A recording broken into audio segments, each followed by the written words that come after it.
My family had this extraordinary 1783 edition of Captain Cook's Voyages, leather-bound to look like something in a magician's library. I spent a lot of my childhood opening it up and gazing at these exotic maps and these extraordinary illustrations. And it was through my fascination with those botanical explorers and illustrators that my book was born.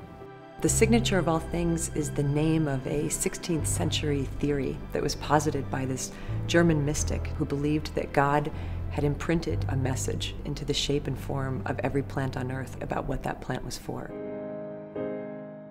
Alma Whitaker is the daughter of an extraordinary botanical explorer who had traveled as a young man on Captain Cook's voyages around the world.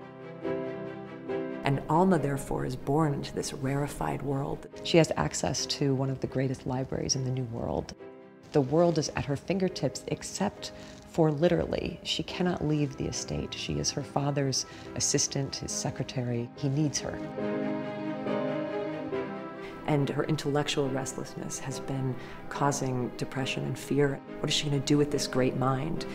And then one day she grabs a giant magnifying lens and goes outside and discovers this entire universe of mosses and realizes that there are varieties that nobody has ever studied. It's literally underfoot, and she herself relates to the mosses and sort of identifies with them and realizes that this could be her world. And she begins to unravel some of the central mysteries of evolution. I know that there are very few greater pleasures in life than to completely be subsumed by the work that you're obsessed with, and that's completely who she is, and that is totally based on me.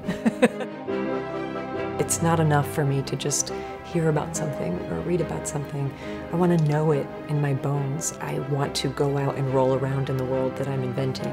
And just as I had to go all the way to the French Polynesian archipelago that would be just the right place, I also had to come and find the mansion that would be just the right place for Alma. This place, Woodlands, had so many pieces of inspiration for me, so that when I'm writing through these pages, I'm actually walking in my memory through these places where I've been. Alma's journey takes us on a journey through the world, through a century, through a woman's life, through science, through the great movements of the 19th century. When you read Dickens, you feel like he's taking you by the hand and saying, "Don't worry, I got this. Come with me, we are going to have the most amazing encounter together." And that's the feeling that I wanted this book to convey, that from the very first page, I'm going to take you on a voyage, and we're going to go very far together, through time and through space and through history, and when we come back on the other side, we'll be changed.